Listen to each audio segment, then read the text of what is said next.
This has easily been one of the most requested videos on my channel over the past year, and today I'm very excited to be bringing you guys the worst to first countdown of every LEGO Star Wars Ultimate Collector Series set ever made, and there are a few things I have to start off with here. First off, I'd like to thank my friend Sean, aka legosfan, for helping me do this list. There were 30 LEGO Star Wars UCS sets according to Brickset. That's the list that I used to define UCS set for this video, just so that there were no ifs, ands, or buts in the comments section. That is how I have defined UCS set for this video, although in the future I'm going to be personally redefining what is UCS set for myself. But that hasn't happened yet, so I just went and used what Brickset has listed. And no, I did not end up using Cloud City in this video. One of the reasons I've waited so long to make this video is because I was waiting for the heavily rumored Cloud City all year to come out, and what do you know, they start up a new series called the Master Builder series, so that's a little bit unfortunate that we waited this long, but nonetheless, the video's here. If you guys enjoy, leave a like, and let's go ahead and get started with counting down the worst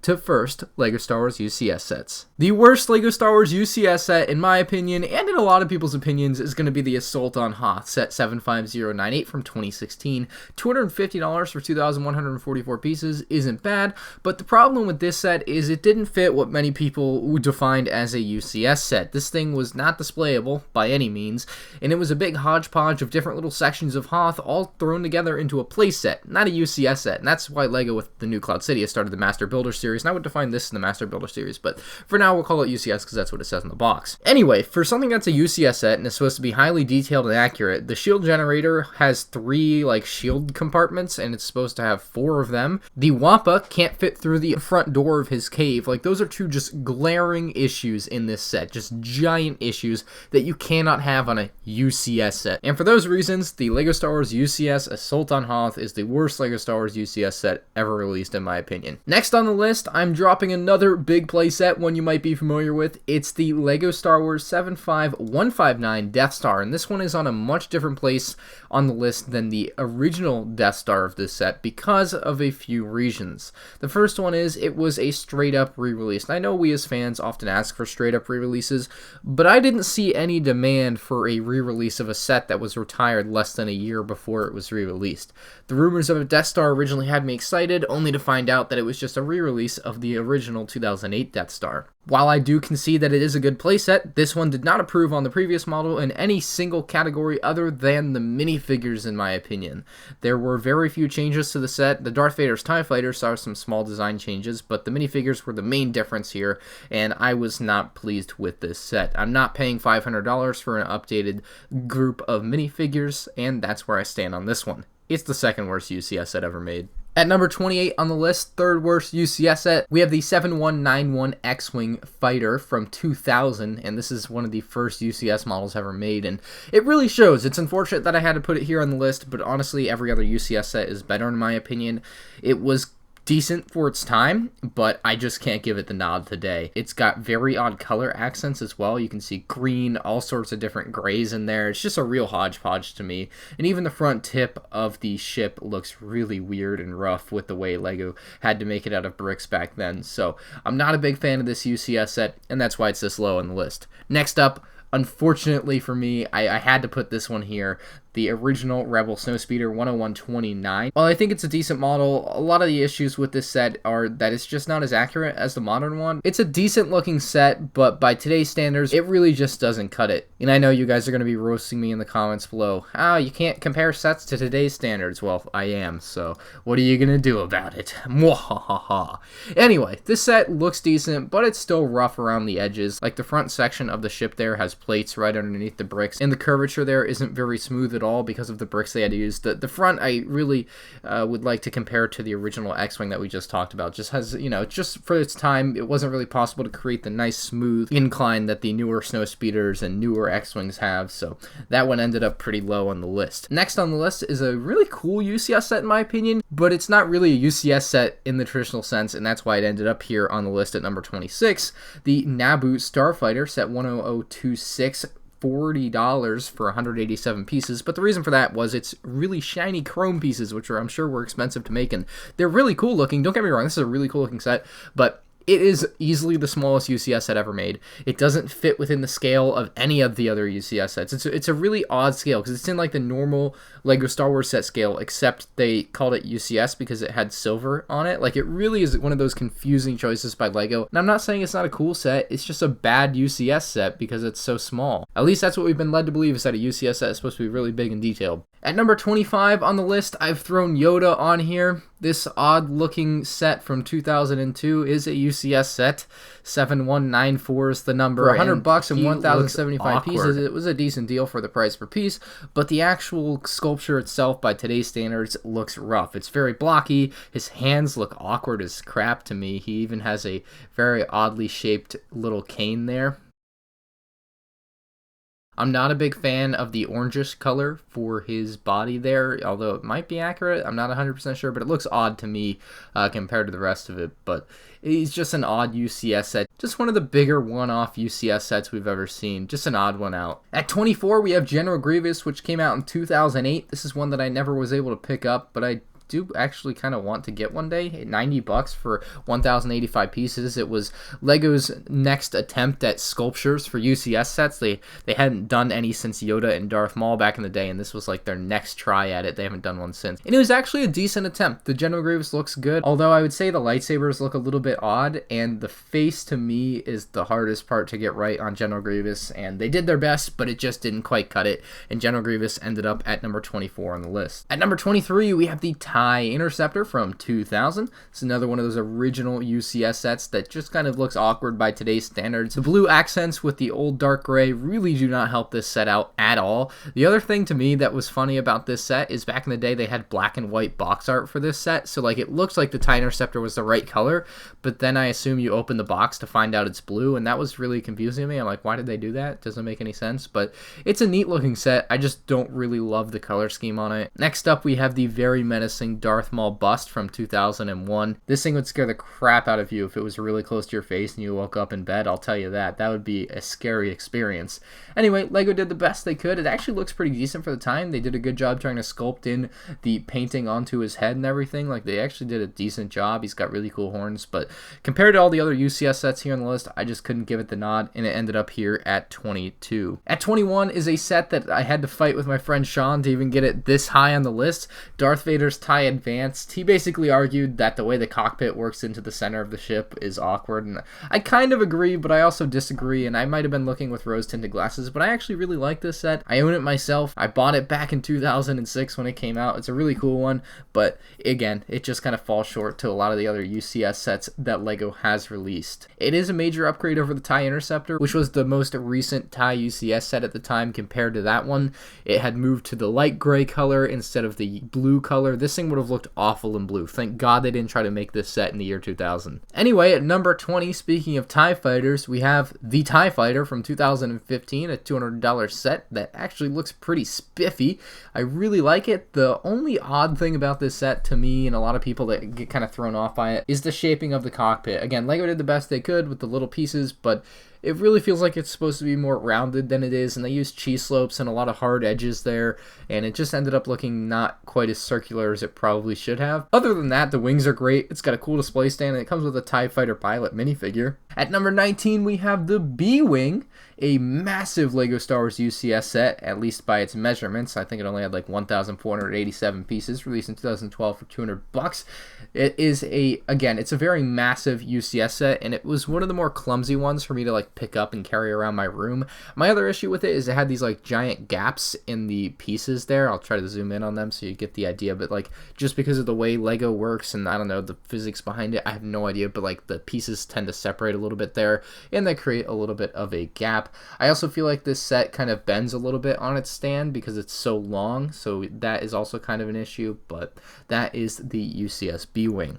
In at number 18, we have the 10225 UCS R2D2, and Man, my friend Sean wanted to put this a lot lower on the list. Like by lower, I mean he thought this set was worse than I do for some reason, and I just couldn't. I had to put it in at number 18. It would have gone higher, honestly, probably, if I was making the list alone, but I did collaborate a little with him, which was fun to do, and I might do that in the future. Anyway, this is an amazing model. It's got lots of really cool play features, and of course it has the little stand with R2-D2 and then the plaque with extra information about R2-D2 himself. Just a very cool set. The head can swivel again, lots of cool features. You have that retractable third leg. Just a really awesome R2-D2 model that fits really well in scale with the BB-8 that came out a year ago. At number 17, the rationale behind this choice was basically that by today's standards, and especially having seen the new one, this set is not quite as good as it used to be. The 10179 Ultimate Collector Series Millennium Falcon basically gets a lot of hype because it was at one time the most expensive Lego set around. You basically couldn't buy this set for like less than $2,000, and that was pretty insane. But I think by today's standards, this set just isn't quite that great. It just isn't. I mean, that's just the way it goes as time goes on and stuff gets better, and this is one of the sets that has kind of fallen in quality to time, unfortunately. The cockpit looks awkward compared to the new one. I love the new molded windshield piece with all the fancy printing and newfangled technology that was put into that one. There's a lot better tiling on the new one as well, and the interior is definitely a nice inclusion. So this older Millennium Falcon just couldn't quite get up there on the list, and it ended up at number 17. At number 16, we threw the old Y-Wing in there.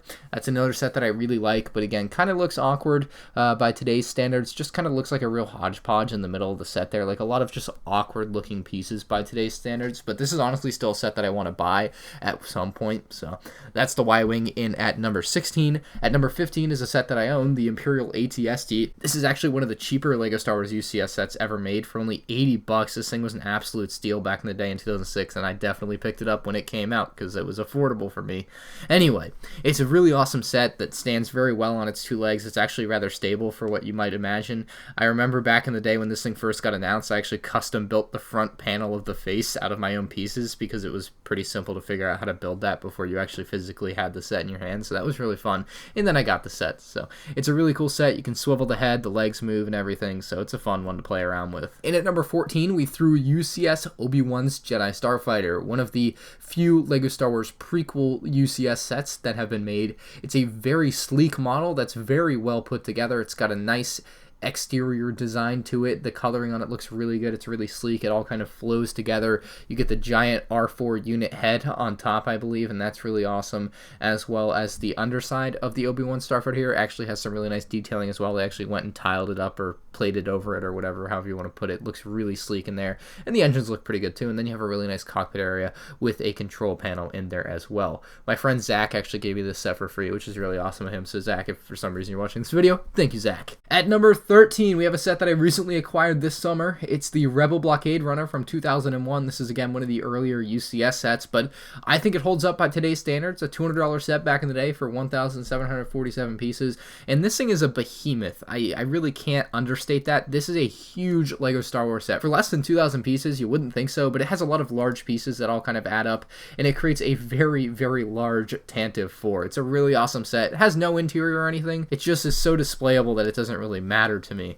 It has a lot of stickers on it, which are kind of a bummer, but it still looks really, really good in my opinion. The engines look very awesome. It all just kind of comes together very well. It's a fun build, and it's a very well-built set for its time. At number 12, I've given the nod to the original LEGO Star Wars UCS Death Star, set 10188. The reason this set is so much higher than the previous LEGO Star Wars Death Star set, because this set was available for like almost a decade from the LEGO store. It was available for like 8 years. This thing was available for a long, long time for $400. I think it was 3,803 pieces.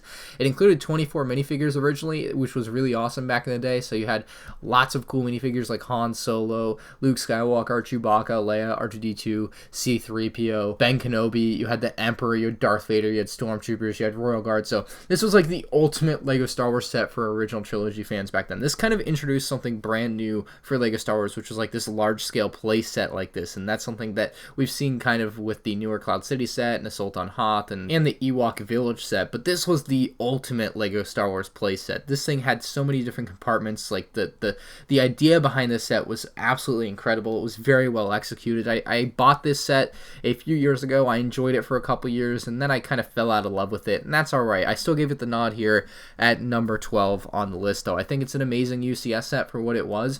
I don't think by today's standards it should be considered a UCS set. I think it should fall under the Master Builder Series line, but for now, again, we're just following what Brickset has listed under Ultimate Collector Series on its website. At number 11, from 2011, we have the 10221 Super Star Destroyer. This behemoth of a LEGO Star Wars set measures over 3 feet long, I think. It is an amazing, very well-built, highly detailed model.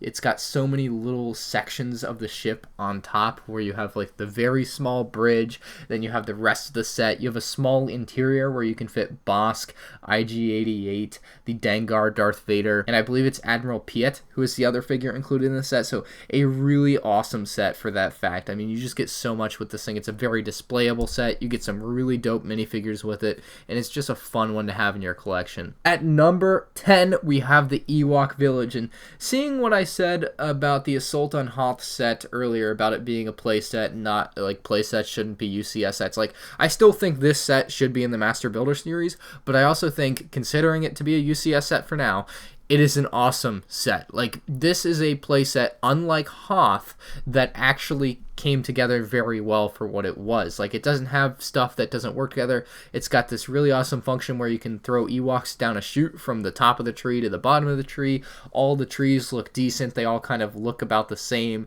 You have so many different little features. You have this awesome little drawbridge that Luke and Leia are on. You get a nice wide array of Ewoks. You also get some Scout Troopers in there with some Scout Trooper speeder bikes, which is nice. And it just recreates so many scenes from the movie on Endor so well. I really like this set as a LEGO Star Wars playset. Unlike Hoth, this set did it right for playsets, I think. So that's why this one got the nod so high on the list compared to another playset that I spoke so lowly of. At number 9, we have last year's, the 2017 75144 UCS Snowspeeder. This incredible upgrade over the previous version really does look so sleek, and I actually almost want to buy another one of these just to have 2 of them on the shelf. Like, this is such a nice UCS set. It's got a couple of great figures, being a Zevsineska with the dark pearl gray helmet, and then we have the Snowspeeder gunner Will Scotian. So you get a couple of really cool and exclusive minifigures for this set, I believe, and they did so many cool techniques on this set to get the details just right compared to the real and universe version.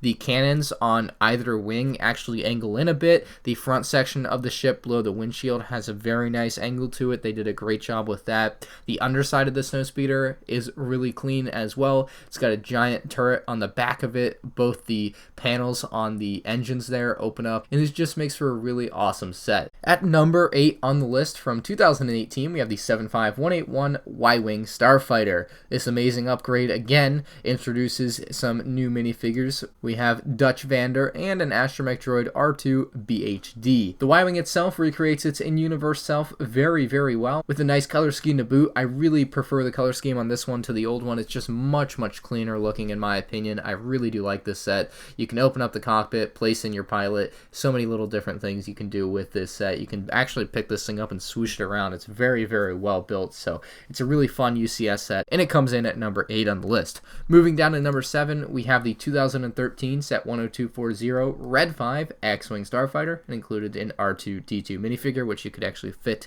into the X-Wing, which is pretty cool. You can open and close the X-foils into attack position, or just kind of regular flight or landed mode, or however you want to call it there. The front section of the ship, unlike the original UCS X-Wing, looks so much better, so much cleaner looking, nice clean angle to it as well. The cockpit had a new mold, which looks absolutely spectacular. You can open that up and gain access to the inside of the cockpit as well, which has some nice little control panels and such.